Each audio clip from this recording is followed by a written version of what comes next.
Hello and welcome to News 9. I'm Nishchita, and first up, Chief Minister Siddaramaiah is likely to accept Mandur's challenge. The city mayor, B.S. Satyanarayana, has said that the CM will visit Mandur village once the prohibitory orders are lifted. He said that the CM will also hold talks with the villagers of Mandur once Section 144 is lifted.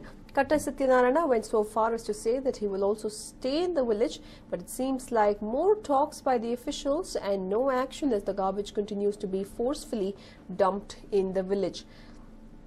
Well, will the Chief Minister's meeting with the people of Mandur bring in any change as far as the kind of approach we have seen towards the garbage problem in the city is concerned?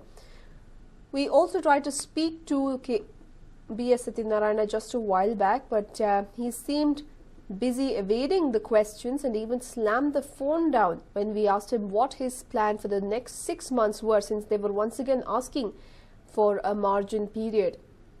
However, the mayor decided to cut the call instead of ask questions posed to him by the people of Bengaluru.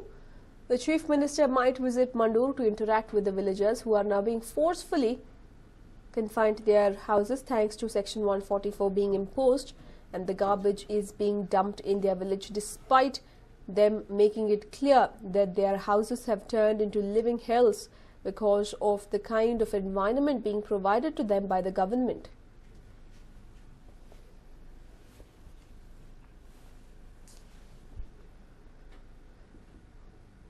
Well, when we spoke to B.S. Satyanarayana, he went on to state that it was all well in Mandur and that they had managed to convince the villagers. Well, if the government had indeed managed to convince the villagers, then why is Section 144 still being imposed on the villagers there?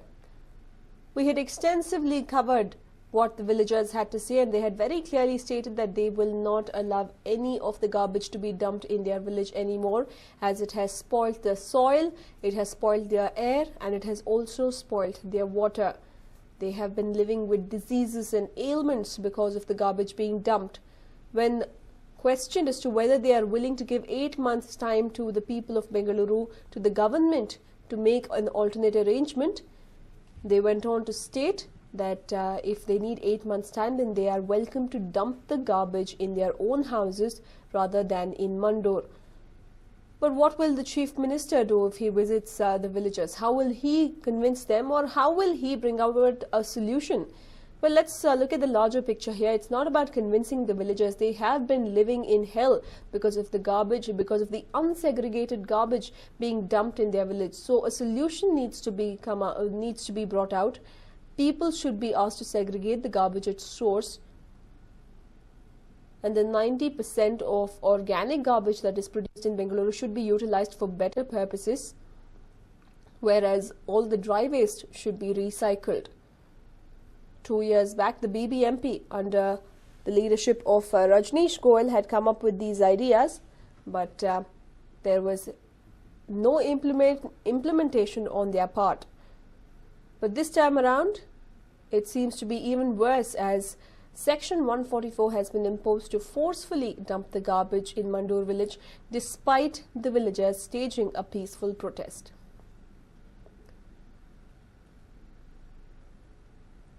Well, Governor H.R. Bharadwaj too commented on the issue. Let's listen in. No, I am very much disappointed by the hygiene of Bangalore and these problems of healthcare. That process is very slow, and still 5 years have taken me.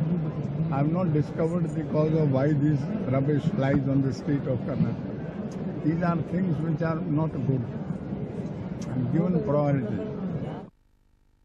And meanwhile, the governor today even came out in support of S.M. Krishna, who lost out on the Rajya Sabha seat to IIMB Professor Rajiv Gowda. The former External Affairs Minister, S.M. Krishna's political career seems to have hit a dead end, but he still has quite a few supporters.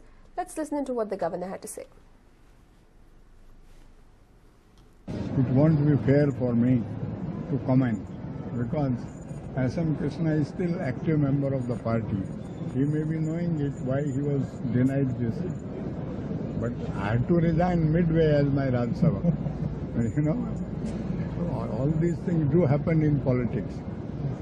And these vagaries of politics and uncertainties have become very frequently. What can you do? You see the fait accompli for this. There is no substitute of experience, according to my own thinking. There should be a mix of experience plus youth. Then it will make a fitting force. But you better advise Parmeshwaran on this. Well, in fact, there we have it. The governor going on to state that such developments are a part of politics, but then he was quite disappointed with SM Krishna not being given a ticket. This comes in the backdrop of the Rajya Sabha ticket going to BK Hari Prasad as well as Rajiv Gowda instead of SM Krishna. SM Krishna is one of the senior most members of the state Congress. He has been a union minister in the previous government, and he has also been the former chief minister of the state. Although Sonia Gandhi is said to have personally interacted with SM Krishna after the decision was taken and convinced him that it was a conscious decision on part of the party to change the old guard and bring in young Turks after the Lok Sabha debacle. Then it will make a fitting force. And moving on now, Chief Minister Siddaramaiah today met State Senior Counsel Fali Nariman. The visit comes a day after the Chief Minister led an all-party delegation to meet Narendra Modi in Delhi yesterday. Siddaramaiah met Nariman at a private hotel in Bengaluru and held talks with the council. Well, just yesterday, Siddaramaiah had led an all-party delegation of various MPs to Delhi, and he had interacted with Prime Minister Narendra Modi. Prime Minister Narendra Modi, however, had assured Siddaramaiah that there is absolutely no proposal before him at this point in time as far as the Kaveri Management Board is concerned. The Kaveri Management Board issue that came up after Jayalalitha pushed for it and after the court order, and also the Union Cabinet reportedly mulling over it. It gave quite the jitters to Siddaramaiah as well as Karnataka, soon after which Siddaramaiah, along with his party mates and other MPs from the state, headed to the national capital to meet the Prime Minister. And today, a day after the meeting with PM Modi, Siddaramaiah also interacted with Fali Nariman, the senior counsel, in connection to the possibility of the formation of the Kaveri Management Board.